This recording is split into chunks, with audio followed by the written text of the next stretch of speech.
Welcome to the Great Distraction.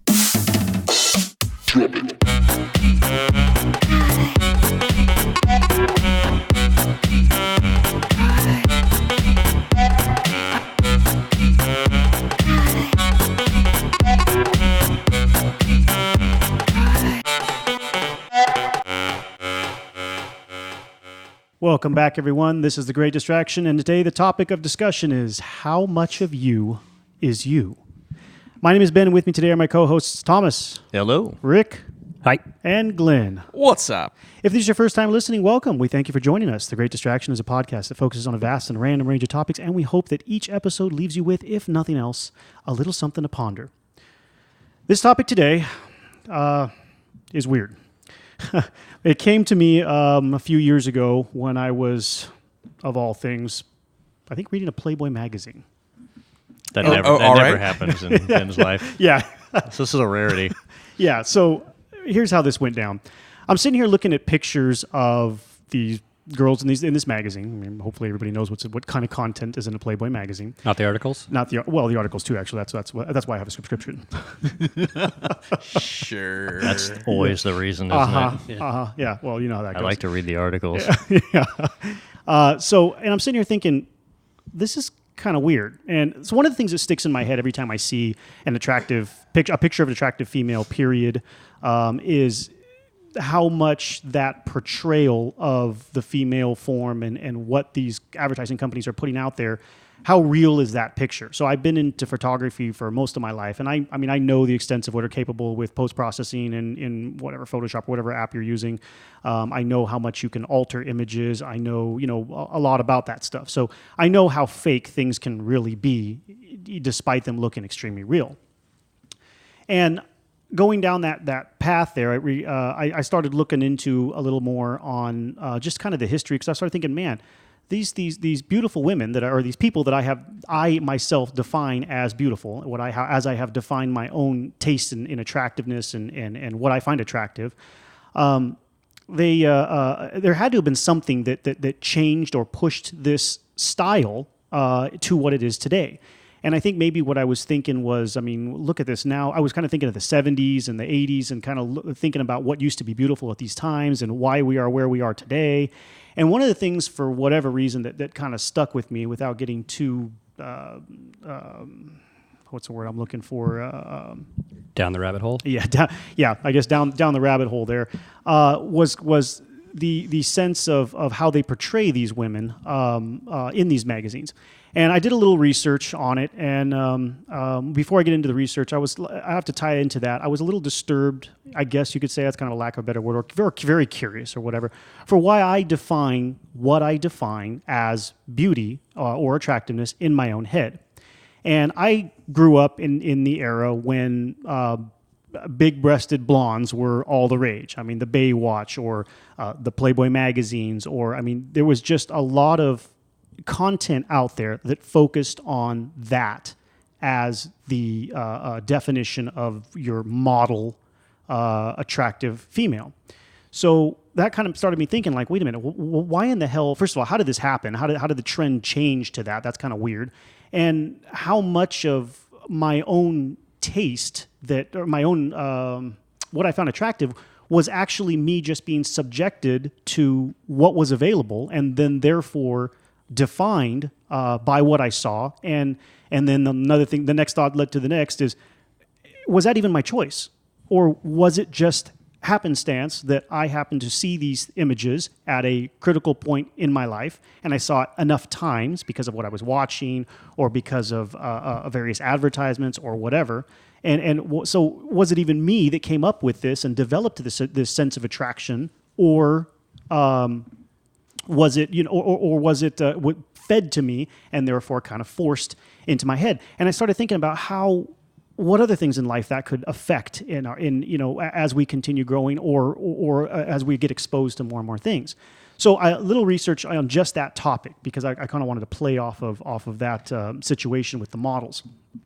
There, when I looked into it a little bit, I learned that there are entities that judge or rate or gauge the type of adult content that can be put into magazines such as Playboy, Penthouse, whatever, in order to keep them under a certain amount of regulations for how much sexual stuff they show, and yet still be able to stay on the newsstands. So you go into a Barnes & Noble or Borders Books, or I don't know what you have in your area, some bookstore or maybe even some convenience store and newsstands, whatever. And there's a reason that you see a certain type of magazines in there, not super like porno magazines. Usually they're, I don't know if I want to call them softcore, but you know, they don't really show a whole lot. Maybe full nudity, most of the time just topless, whatever for the stuff that guys buy. I've never looked into the Playgirl one, so I don't know really what they show or how far. Are they you show saying it. guys don't buy those? Yeah. Well, I don't. Maybe there are guys that buy the Playgirl stuff. Whatever. I just don't know for myself personally what they show and what they don't show. But here's the thing. So for example, and again, without getting trying to not to get too perverse in this topic, but it was decided by these regulatory entities that showing a vagina that looked a certain way was considered too sexually aggressive. So I mean, think about that for a second there. Wait a minute. We're going to talk about a sexual organ that, you know, varies as much as everything else in this world as far as how a human being forms. And we're going to say that some of them are too sexually aggressive. They are not appropriate. It's like, wait a minute. It's a vagina is a vagina is a vagina. Wait, no. These ones are right. These ones are not right. You can't put these ones in your magazine. Are you talking about Sounds censorship? Sorry. Not That's censorship. So we're still, so the magazines are still showing a vagina, but the type of vagina that they show. That's still a form of censorship. Okay, well, fine. Okay, fine. However, go ahead. So what I was going to say is, excuse me, I was listening to someone speaking on, they do film, and they had a scene where there was a female actress or model that would be fully nude in the front. And the problem that he had was that currently it is the trend that women be fully shaved. Yes. And if that's another part of this. If they show the vagina lips, they can't show the vagina lips because that would be porn. Correct. Right. They can that's show that's where I'm going with this. nude yes. nipples. Yes. But if they have hair, that's a go. Okay. So that was the censorship that I was asking about. That's exactly along the lines. Now, what these regulatory companies did, and in the case of Playboy, what they forced them to do,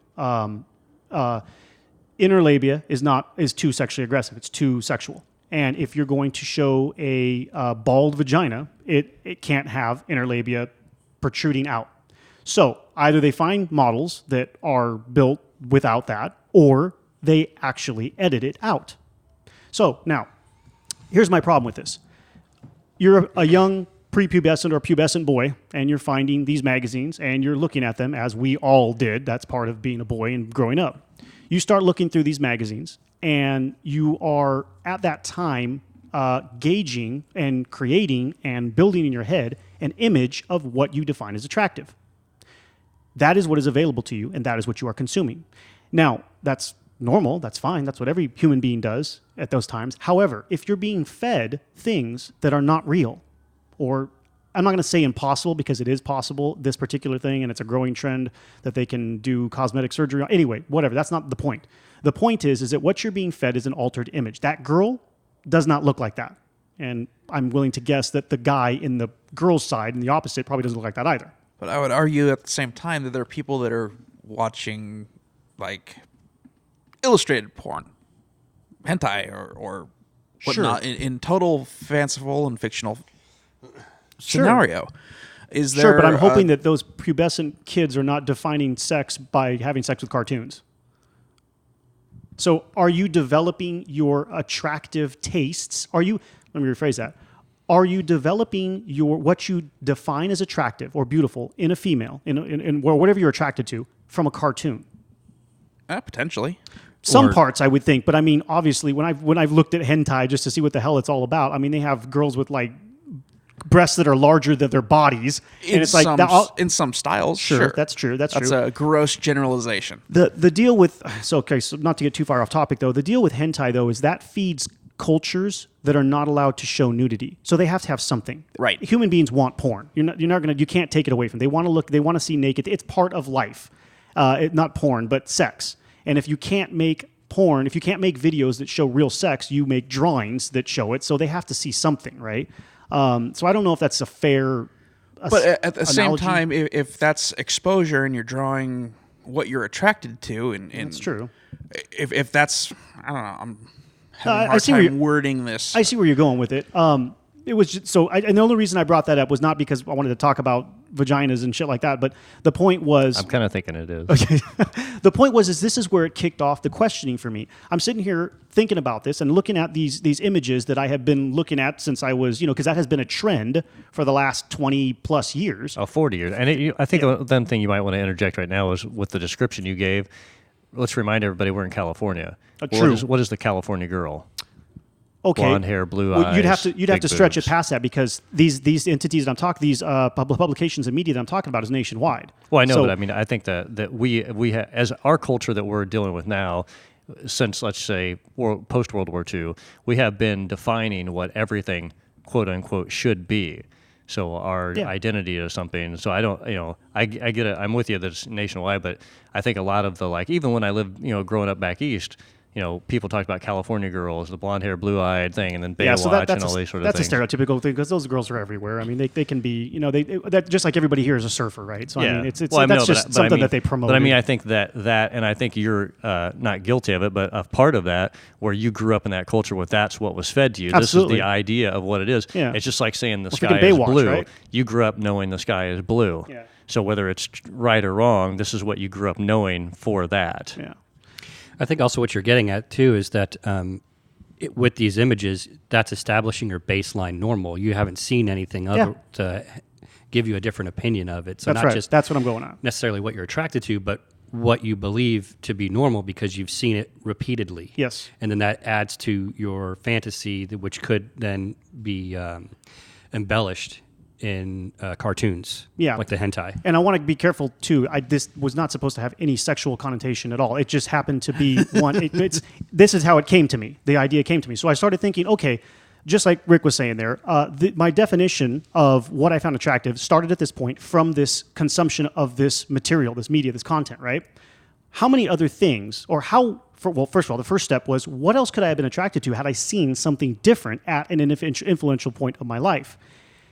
Take it a step further. How many other things in my life do I feel about the way I feel about them because of the limited access I was given, shown, took, found on my own, and therefore formed my feelings, deep emotions, deep decisions that I made for what type of person I wanted to be based on solely what I had available. Now, we all do this, of course, but my problem with it was that doesn't feel fair or right, like I actually came up with these things on my own. I didn't make an active choice. I consumed what was available to consume and therefore shaped much of some significant parts of who I am based on shit other people put out.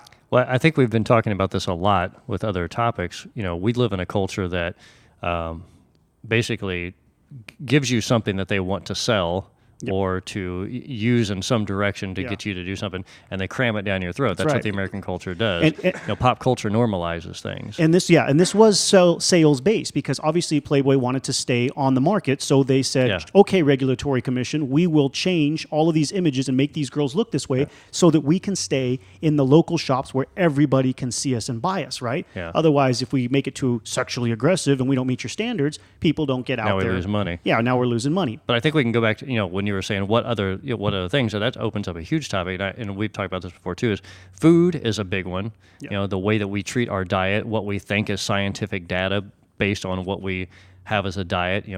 Drinking Gatorade or drinking water or eating this amount of fruits or the food pyramids. All of these things, they've all shaped who we are and how we believe, how we consume is what it's really been shaping since post World War II. We've been changing the consumer to consume based on beliefs. That's why we've been shaped. That's why we've been shaped, is to consume these things. So I think it's a huge spectrum. For me, it's the food one that always pops up, but advertising is, I think, the biggest blame of why people are so confused nowadays. And you look at young kids today, nobody knows what they want to be because they've got 8 billion choices. Yeah. So all of these things get inundated into what people are, and now people are so confused because there's so much. Yeah. They don't even know how to be themselves. Yeah, so that was exactly. That was my next point here. Is that in the old days there was a whole lot less forms of media and content thrown at you. The only choices you had to watch from or select from was what you heard on the radio or maybe saw on the TV, depending on what time we go to, and what you saw other people doing. And people in your town were fairly limited unless they went out of their town, traveled, saw some other stuff, come back, tell some other people, start changing their things, and all of a sudden now they've affected that little community or whatnot. So yeah, we have way more options and are exposed to a whole lot more crap that we never got exposed to. So there are capabilities for a lot more subcultures and new ideas and trends to be shaped. And so if you're an individual looking for a new hairstyle, we've got a lot of sources to find a new hairstyle, or your opinions on this terrorism act, or your opinions on if you should have kids or not. I mean, there's all different schools of thought that we have access to now. The other thing I wanted to, before we get too deep in this conversation, I wanted to start with too. I want to focus just on the nurture side of this, because I know that the argument of nature versus nurture will, it's hovering right in this. And I wanted to focus just on the nurture part, what we're brought up or with the surroundings or whatever. Thinking what we've been influenced by and how we've been shaped in certain things to develop our characters. I mean, you when your parents tell you things when you're a kid, you think your parents are the almighty gods of the world, and you believe them, whether they're telling you good information or bad. And when you're young and susceptible to those sort of information, a lot of people that are around you could tell you things that you grow up thinking. Just like racism, I think it's a prime example of something like that. Absolutely. So, and then lastly, I wanted to say what I wanted the kind of the overall question I wanted the listeners and us to examine as we're going through this is, how much of this stuff did you actually have a choice on?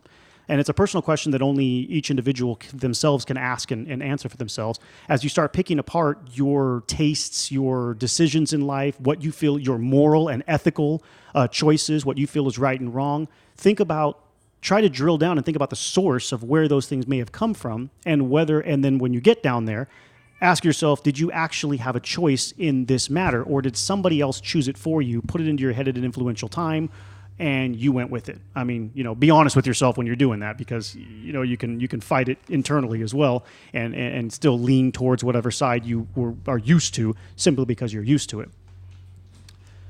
There are a lot of ways that this type of stuff, that this concept affects us, and we've already Thomas has already touched on quite a few or whatnot.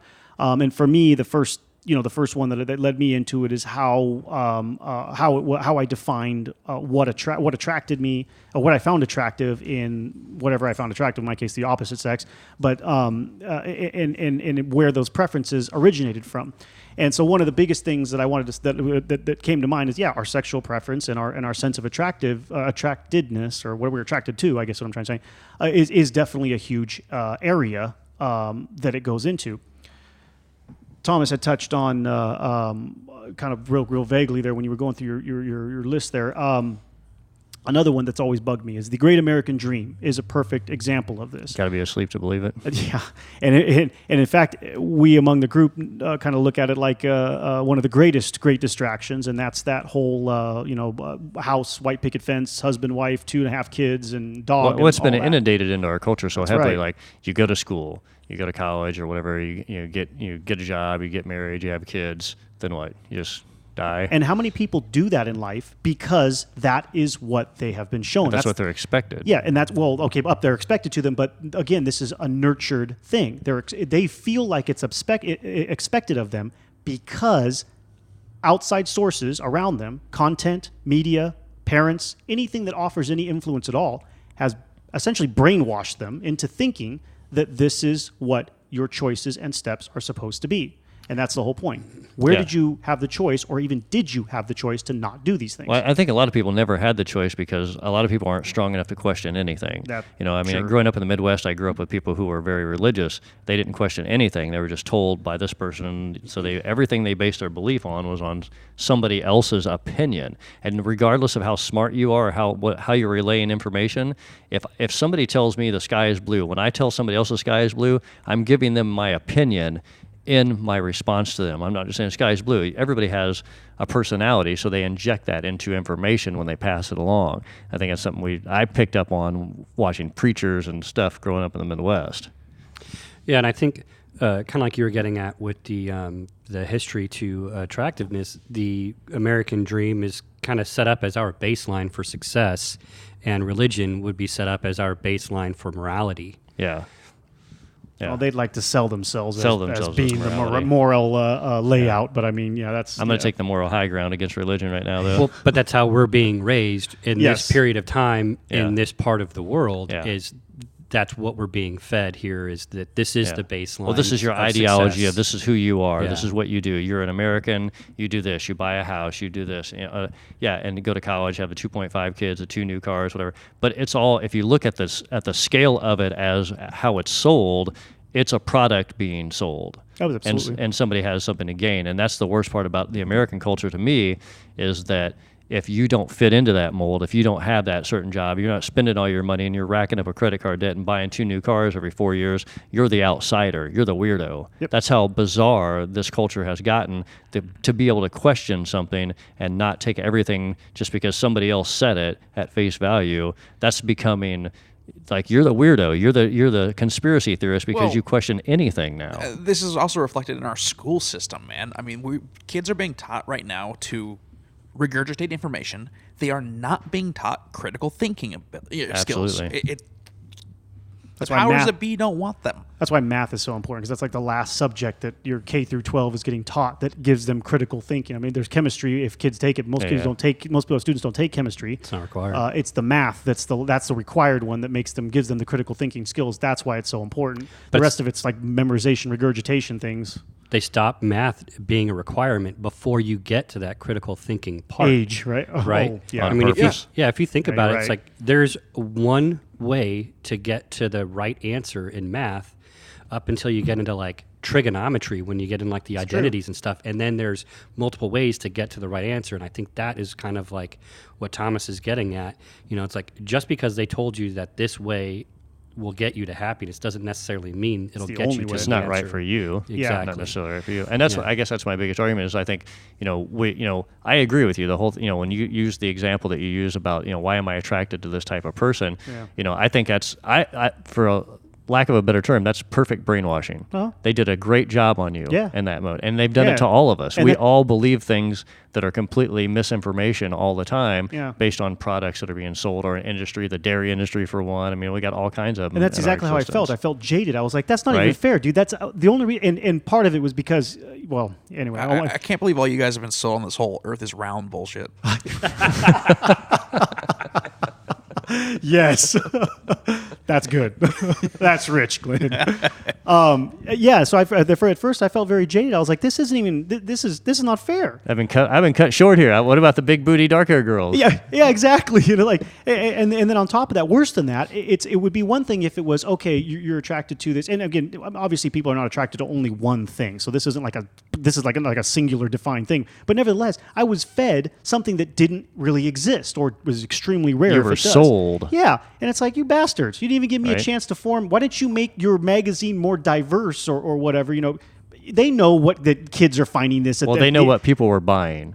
Yeah, and so they gear yeah. it towards what people are buying and what they can and, get away and I guess with. you could say in their defense, well, that's why it's only sold to 18 or over. Okay, fine, whatever. Maybe not. However, the TV shows, they know anyone can watch too, and there was no rating on Baywatch, for example, that Right. said 18 or over. No, it was on It freaking. didn't say caution. This may make you attracted to blonde-haired, blue-eyed girls forever. Yeah. Watching Pamela Anderson run down the beach may So you're going alter to you date for the girls rest that of don't know how to cook for the rest of your life.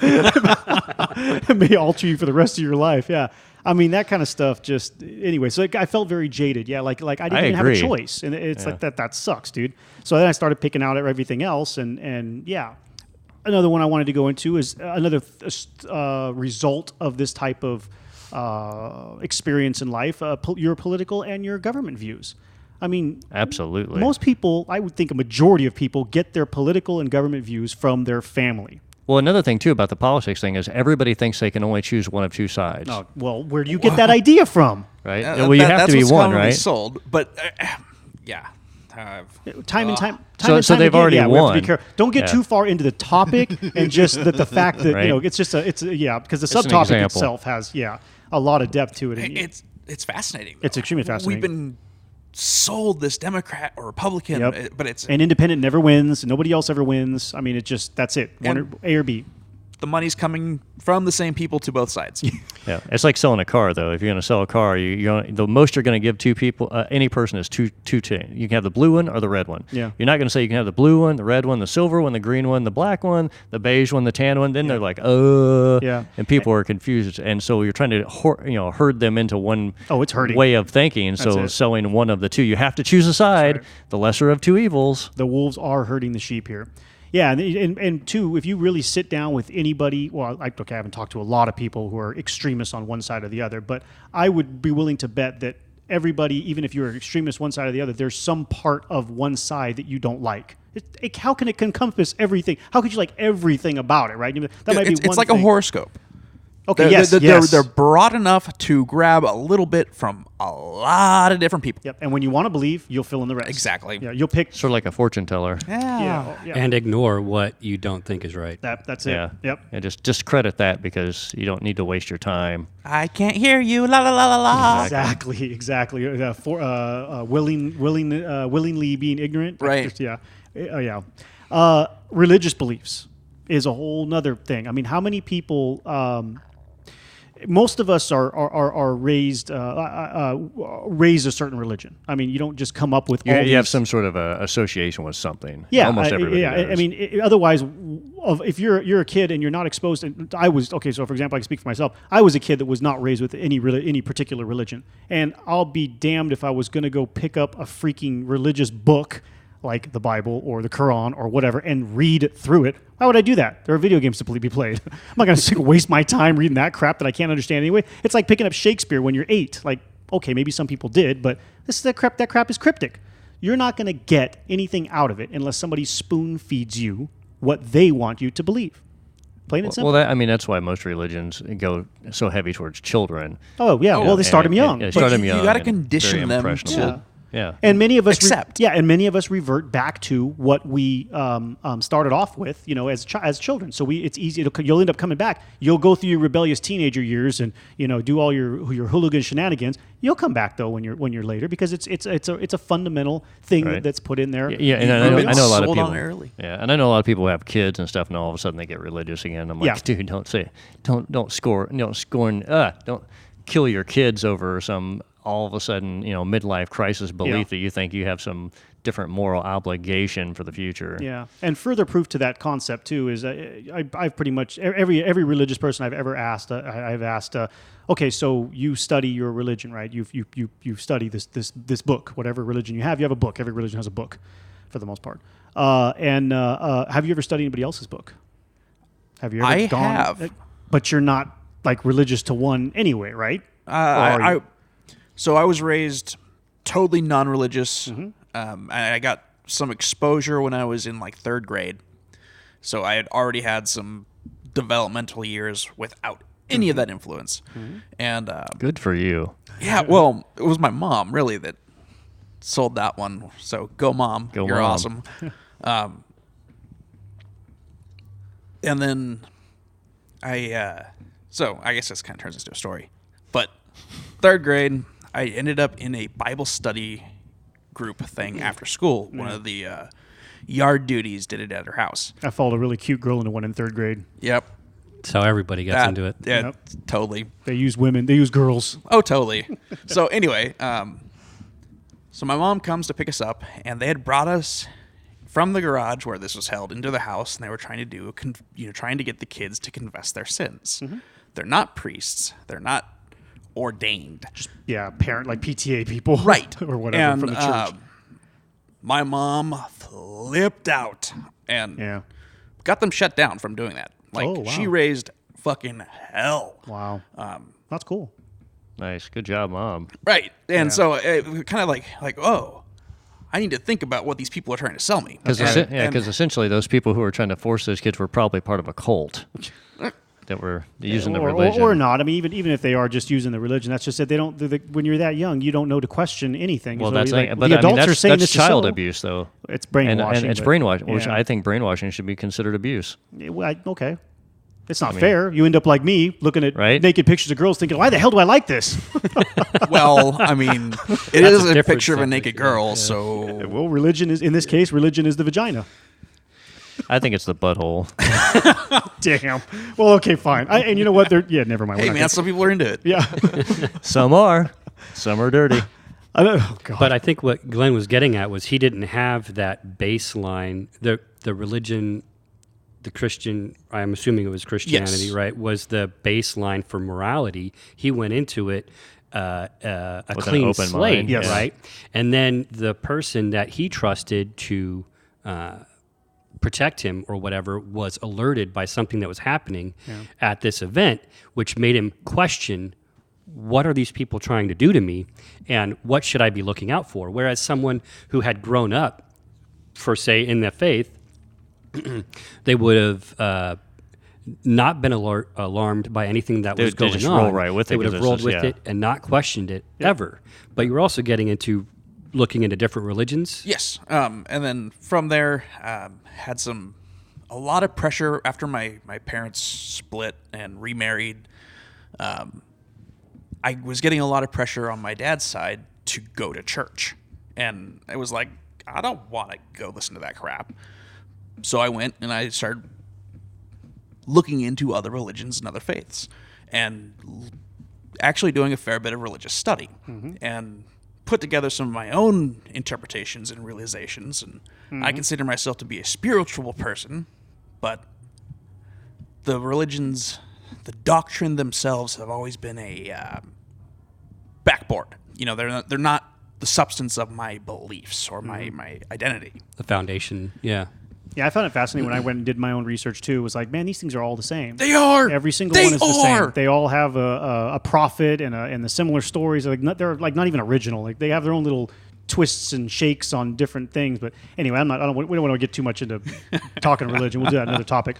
Okay, so tastes in music is another one that are you into the music that you listen to, whoever you are, or are we into the music that we listen to because we truly like that music? Or are we into the music because when we were, and maybe today it's a little different because there's so many different avenues of getting new music, but back in the day when most of us were growing up, you listened to the radio. It was exposure. Yeah, so you have to be exposed to it. That's right. And why were you form- exposed to it, right? Some company, the larger production companies that had the bigger amount of money for the budgets for marketing and the payola would take one of their new little, prostituted, what new little artists that they could prostitute and whore out, which is what they do with people. They exploit them to no end in the music world.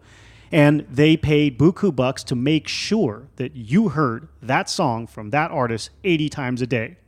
That's why you like that song. There's an effect that I wanted to talk about, a psychological effect that, not entirely, but, Okay. And that's assuming that your musical exposure is just through commercial means.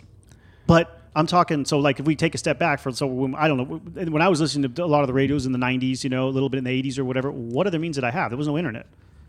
I had records that Dad had. I had tapes that we had bought. There was CDs a little later on or whatever, but still, how would you, if you're in a record store and you're looking to buy something, I didn't have the money to go buy some random artist and take it home and listen to it. I only bought what I heard on the radio. Okay. Because how would I have found that music? So, Or the TV if, maybe. I guess my perspective is a little different because I come from a bit of a musical background. So Now, there's always been music being okay. played and, Okay, okay. expressed around me. So Yeah.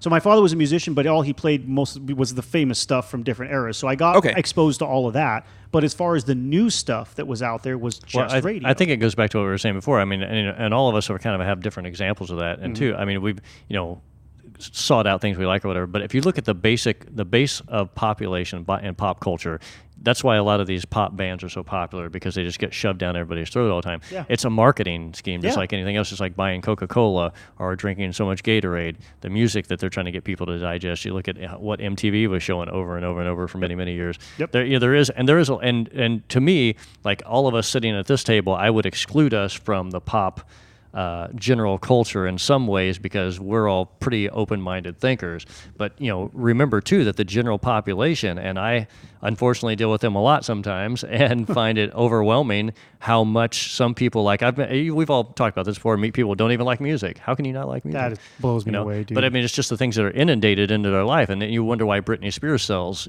40 million albums, just because everybody heard it so much that it either started hating it or it hypnotized them to the fact that they liked it at some point. So let me add on that. There's a psychological phenomenon called mere exposure effect, MERE, mere exposure effect. and I'll read you the quick definition here: a psychological phenomenon by which people tend to develop a preference for things merely because they are familiar with them. That's what I'm trying to say. Redundancy. It is brainwashing. It's the Absolutely. same thing. If we play this song enough times, guess what? This genre of music, this style of music, this artist, this whatever, this song, These it 4 doesn't matter. TV shows or You whatever. will love it Oh, eventually. yeah. It'll grow on you. As people say, "Oh, it'll grow Absolutely. on you." It's an acquired taste. Well, okay, but that's what they want. It's That's a fungus. It's a fungus among us. So if they spend $500,000 advertising to get that into you and inundated to you, and then they make $1 billion off of sales for whatever it is. And remember, it's whatever it is. It doesn't have to be music. It can be food. It can be stereos. It can be cars. Justin Bieber. Just everything. It could be Justin Bieber. Somebody had to put a lot of marketing to Oh, buy yeah. that one off. Come on. Oh, So yeah. bottom line, to really be you, we have to destroy Everything. a money-based economy. You have to live totally outside of it. I think it goes deeper than that. People have been falling into these traps before we used paper Oh, currency. you're right. I'll You- get you to are some right. examples of some old ones from 100 years ago that are still very prevalent today. You probably go back before Probably you can go there. civilization. Yeah. Oh, yeah. That's true. We can go deep down this rabbit hole. Okay, another one I want to talk about is how what we choose to dress ourselves with and how we choose to act within society and among our friends or whatever. I mean, we're all creatures of habit and monkey see, monkey do, and all this other stuff. Conform. That's it. So, I mean, you had to have seen in my perspective, very few people are actual trend-setting mentalities Or individual. or very individual. And usually when you saw that kid in high school, you made fun of him because they were weird to you. That was me with blue hair Yeah. in so Indiana. I still do that. Yeah. So, I mean, You still make fun of them? Yeah. I can't help it. F you, Rick. Can we still be friends?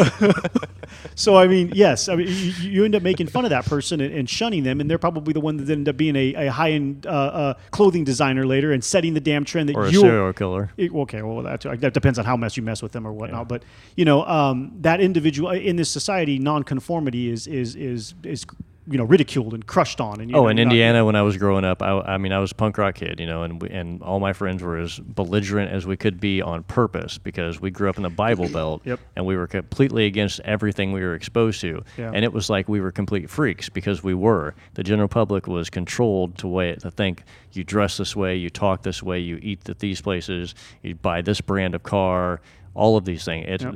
It's a homogenized society that has been sold to us perfectly. So if you're anybody who has any independent thought or rationality to subject yourself to maybe there's something different or question anything, I you're say, immediately do your research. yeah, on but you're everything. immediately an outsider, and we're becoming. That's the thing I fear the most about this is we are gravitating closer and closer to idiocracy. Yeah, oh, yeah. Oh, dude, that is Big time. so in our future. But that's a perfect example of the person who was made to be that consumer, Yeah. that cog in the wheel. Yeah, it's got what plants need, right? It's got electrolytes. Right. I like that you brought up the car thing because that's a good point. That's something I wanted to touch on a little bit too with this. That whole mentality of buy American, right? Right. Okay, do your research, people. There's nothing American about domestic car companies. There ain't Yeah. nothing American about Ford, except the company headquarters might be here, but every part in that car wasn't made in The America. accounting So, I mean, department's here. Yeah, the where they collect your money is here, and the dealerships are here. But I mean, we get trapped into these beliefs that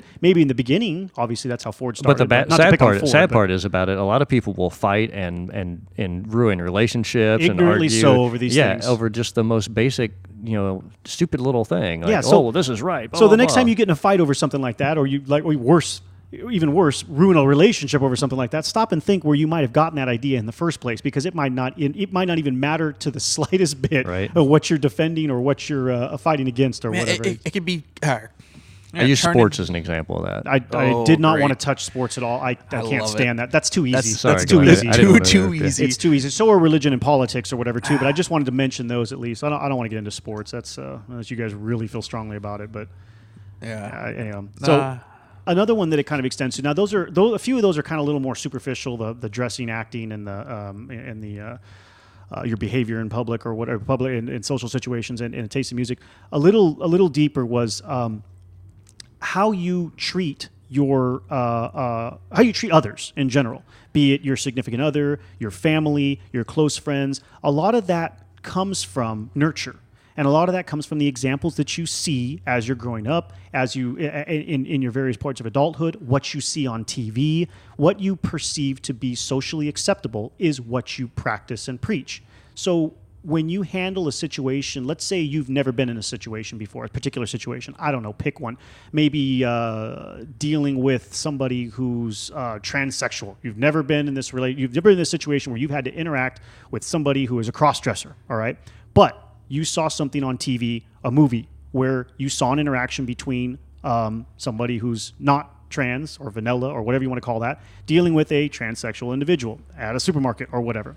Now, if you saw a movie where they were like, look at this freak and talking shit and being really mean to them, that's something that's stuck in your head. If you saw a movie where they're friends with them and it was a totally different, understanding, compassionate angle, that's a reference that whether or not you choose to admit it to yourself or whether or not you consciously remember it, it is there. And it does affect your thinking. And it is right along the lines of what I'm talking about, how much of what you feel is actually you coming up with that idea based on a plethora of your own research, your own thought, your own analysis of life and all these other things, and everything else that takes into account with this particular topic. Are you utilizing to make your judgment and control your actions and choose your decision of how you're going to handle that situation? That's a very, very personal question because it takes a lot of... Yeah, okay. Yeah. That's why I started off this thing that this is stuff only an individual can ask themselves and an individual can answer. Well, I think a lot of people never get that opportunity, though. A lot of people don't even know how to think that deep, well, they need to. Yeah, but a lot of people don't get the opportunity because if you're raised and if you're the average American, and I'm just going to say at this point, if you're the average American you're going to high school, you're going to college, you get engaged, your high school sweetheart, whatever, you get married, you don't have time to stop and think about anything. That's the greatest distraction of all. That's right. They don't want you to stop and think. You also have to be extremely open-minded to have that level of introspection to start questioning your foundation. It's like, why is this normal and why do I believe this is acceptable? And is this right? And is it right? Right. So like on the conversation of like morality, in some places in the world today, it is considered immoral for a woman to show her hair in public. Yeah. Whereas for us, it's like that. Why would that be odd or not appreciated in any way? So, I'm sorry. Yeah, I'm good. Look, that definitely takes it into the next depth level that I was talking about. Think about what you feel is right and wrong. There is no such thing as right or wrong. I don't care. It's all about perception. Yeah, I don't care what you want to say. Whatever it is, you could be murdering, you can be slaughtering virgins, you can be kissing babies, whatever the hell you think is right or wrong. There is no such thing as right or wrong. Because given a geographical era, or geographical location, or an era, a time period in humanity, or whatever, that same thing that is deemed wrong now could be right, could have been right then, and more than likely was. So therefore, right and wrong do not actually exist. It is what you choose to accept in this current geographical location and this current era. It's subjective more than like factual. That's all it is. It doesn't exist. It's just it's milk. Also bordered on our cultural existence now too, because we've formed a society that has deemed certain things are good and wrong. And so okay, you can say it's society based, but the thing is that that's why I use era instead of society, because you can be in the same society but different eras, and they will completely change their whole thing of same society. Yep. Say take America. But 100 years difference. Yeah, but 200 years ago we were burning witches, burning people as witches and crap, and now people are like, that's ridiculous. But I mean, it's the same damn society. So a lot of those people's ancestors moved from the East Coast to the West Coast, and they're here still. So that's why I chose era instead of society. But yeah, it's the same. Yeah. But I'm with you. I've always kind of felt that way too. Like there is no right and wrong. It's just what you decide. Yeah. So question your moral. Yeah, your moral and ethical judgment comes from exactly what we're talking about here. I mean, did you even have a choice? Yeah. I mean, because you can go in an extreme as far as like I'm just gonna a murderer, a serial killer. Most people who are serial killers or murder, they don't. A lot of them don't really see an issue with that. No. Whereas a general population of society would. But yeah, it's a perception of like, well, everything is possible. Yeah. If you have the freedom to move and do things, you have the freedom to think. But that introspective of really examining you and who you are, what you've been through, what your belief system is, to really question all those, that's a rarity. And I think that opens the door to people that are like, for me, like the people that are sitting at this table, people that you can have an amazing conversation with, or somebody you can really like, you're not offended by being wrong. In America, we all know all these facts. Oh, it's on Google. This tells me this. My Facebook friend told me this, so we know everything. Oh, man. So to be offended that you could possibly be wrong is almost unfathomable now. Yep. Have you ever looked up offended on Encyclopedia Dramatica? Dramatica. Never Dramatica. even heard of I don't that. even know if that website's still alive. Don't know. Last time I was there was early 2000s. It'll totally just shock pictures. I mean, across the board as soon as you pull up the page. Weird. No, I never- One I wanted to hit on what Thomas was saying there about people being offended if you accuse them of being wrong. I think they have an ego issue. It's a there. defense mechanism. They Yeah. can't accept that they might not be right. That's right. Yeah. And Some they- people can't accept criticism, right? Right. That's- And like I had mentioned before, they're closed-minded to even considering Yep. a different perspective than theirs on the subject that is being discussed at that point in Yeah, time. and it doesn't even matter what the subject is. You know, like say you grew up and your dad said this is the best car to buy. Always buy car X. Yeah. Well, you're gonna if you fall into that, you're gonna argue with somebody at the end of the moon because and your basis is something that you're very proud of because it's information you maybe got from your father or something like that. So you feel like it's worth defending. Yeah, and it's when the based on reality- nothing more It's than based he on said nothing. that. Yeah. That's a tough one. Another one I wanted to mention too is how people deal with and react to important, large, or impacting events in life. We learn to handle or react in certain situations by seeing others.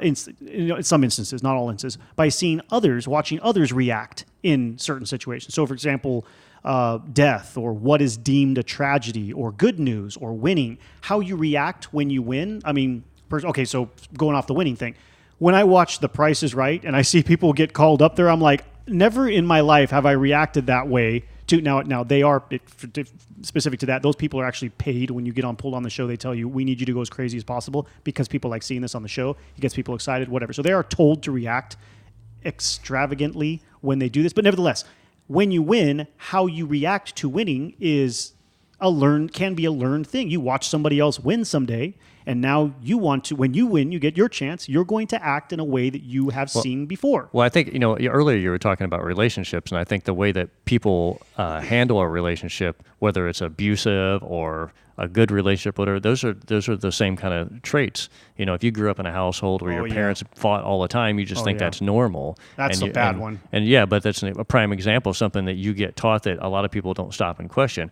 Oh, my dad beat up my mom, so I beat up my girlfriend. And that's a nurture thing because you sure as hell weren't born thinking that Absolutely. women should get beaten or you should be getting beaten or whatever. I mean, that's totally, you saw it, you lived it, this is what you think it's supposed to be like. This is what you feel is normalized. You didn't even have a choice. It was, and you haven't thought that you should change it because that wasn't what, that's not how you should be Yeah. or whatever.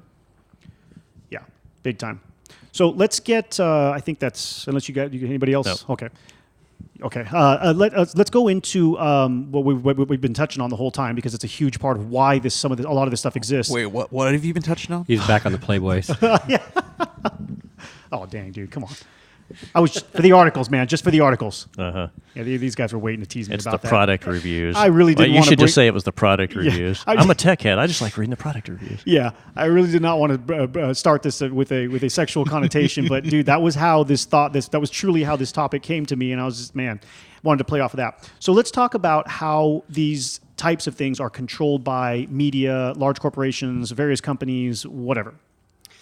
Pretty much. Go. You want to start? Yeah, absolutely. I think the common thread here has been that we are fed this information by what we consider to be the authoritative A Entity. reliable entities. source. Yeah, it starts with our parents teaching us about what's normal in a relationship, in the home, roles of the individual in the house, or religion, or education, and then we get to school and we learn from our classmates about music, clothes to wear, what's appropriate and what's not appropriate, who to tease and who is cool, and whatnot, what cars to buy. Yeah. Yeah. So okay, though, and some of those don't really companies aren't financially gaining from us having some of those. Many of them, yeah. Somebody's them. financially gaining from. Yeah, with the That's music true. that you listen to, That's true, to the yeah. clothes you wear, to the Food food you that buy, you eat, yep. yeah, the car that you drive, all of it. Justin Bieber will be paid to drink a Pepsi on television so yeah. that you want to drink one Yeah. instead of the Coke. True. When you should have just been drinking Gatorade. Yeah, and that's one Or thing. water. when you make decisions in life to pick, what you pick or what you want to promote or what brands you want to wear or whatever, you really got to stop and think why it is you feel that way and what marketing got to you and what who is it specifically that is stand to gain by reaching you and thus convincing you that you should be supporting them. I want to add 2 stories here, and I want to go through these as quickly as possible because they're very interesting truth and facts behind this or whatever. But they're very good examples of how, in my opinion, sick these companies and what they promote can affect us and how bad it can get. I want to start with the story of Listerine because this one's kind of headed towards females. And Listerine, it sounds really freaking random, but ransom. It sounds really random, but follow with me here. It was originally developed in 1879 as a surgical antiseptic by a gentleman who's, I can't remember his last name, but it played off of Listerine. His Listerine was a play off of his last name. It was bought and distributed by Johnson & Johnson. So Johnson & Johnson is very old, and they were the ones that distributed this. It did not sell well when marketed as a surgical antiseptic. So it was remarketed to the people as a floor cleaner. It did not sell well as a floor cleaner. So it was remarketed yet again as a cure for gonorrhea. It did not sell well as a cure for gonorrhea, and it had no success until the 1920s. In the 1920s, Johnson & Johnson dug up an obscure medical term, so meaning it was not used commonly back then. Nobody knew what the hell it was, but it did exist previously, of chronic halitosis. Today, we all know what halitosis is. It's not a disease, but it's a condition of bad breath. Chronic halitosis is, damn, that guy's got bad breath all the time, okay? And it was remarketed as a cure to this condition that previously no one had ever heard of. So what do? This is typical sales, very good sales too. You create a problem where there was no problem before. You create a sense of urgency. Here's where sense of urgency. They use the angle of bad breath and marketed this stuff on TV and radio shows. Actually, no, this would be radio shows. So there was no. I don't think there was no TV in the 20s. And they would market it on radio shows and ads. Wherever your bus, your local supermarket, whatever. That bad breath made it harder for women to get married, to find a mate. Okay, it gets worse. They are the ones that coined the slogan, "Always a bridesmaid, never the bride." Really? Yeah. How fucked up is that? They created a social taboo in which to make make women feel bad that they were not married, and they used this, and it altered society. Look, this is 100 years. It's over 100 years old. Well, I'm sorry, almost 100 years old. It still exists. We know that saying. We know Listerine. I have a bottle sitting in my damn bathroom counter. So you gonna clean your floors with it? Cure my gonorrhea, But after you clean your floor with it. Think about that. How many women have been made to feel bad because they're not married? Which every woman feels bad. Well, not every woman, but a whole bunch of women in America, especially, and all over the world, feel bad because they haven't been married yet. Always a bridesmaid, never the bride. I mean, that's horrible. Yeah, and it's brainwashing. That started from Listerine. That started from your good old Johnson & Johnson. So when you're rubbing that nice, tear-free shampoo in your baby's head and thinking, oh, how nice they take care of my baby. No, think about the bad stuff these people have done, because that's what they do to make you use these products. Hey, man, whatever it takes. Whatever it takes. Money's money. Let me finish. If mom had bad breath, Junior wouldn't have been born. Damn. Just saying. There you go. Halitosis, people. Listerine. Now, there's another one, it's a little different, but it's another concept that these companies, in this particular case, a pharmaceutical company, has been marketing. This one affects men. And there is the concept. Now, first of all, I don't want to discredit this because this is actually a thing, but it is not nearly as widespread as they would have us think, of low testosterone. Can't even say that. Or low T, as they call it. Kind of a slang low T. And they'll tell you, are you tired all the time? Are you gaining weight? Do you have a low sex drive? You might need T. Dude, yeah, hella people feel that way. If you get up off your ass and go exercise a little bit, guess what? All those problems will go away. Yeah, but in the advertising, if you can find ways to create a problem. What I was going at is a way to communicate, to connect with people. Well, somebody you have to relate to them, Are you right? tired? Yeah. I am kind of tired. You have to relate Are to you them. hungry? I am kind of hungry. Yeah. Are you breathing? I am kind of breathing. So do you have a job? I do have a job. We're exactly the same. Yes. Another aspect of sales, of good sales, is getting people to say yes multiple times before you pop the question of whatever you're trying to say, or before you begin the push. How's your day? Are you having a good day? Do you like these? Isn't this one really cool? Only ask them questions that have a yes or no, and ask them questions that are more than likely going to be a yes. When you get people, this is a form of psychological manipulation. When you get people, and it's trained to many salesmen, that's how I know it. When you get people to start thinking positive, saying yes, you can start rolling out slowly. Then you create the sense of urgency. You can fill out the rest of it, and you're much, much more likely to get a yes out of them. It is psychological manipulation. Now, this creates the condition because everybody feels like this. I mean, it's part of the way we live. It's part of the way we don't take care of ourselves. It's part of the food we eat, whatever. So it's easy to find suckers that are like, yeah, I feel all those things. Low T. On top of that, even worse than that, you can also tap into a source of embarrassment, like always the bridesmaid, never the bride. Can you not get it up for your girl? But you can get it up when you jerk off, right? There's probably not a problem with you, or there may be, whatever. Again, I don't want to discredit low testosterone because it is a real thing. I'm not trying to say it isn't.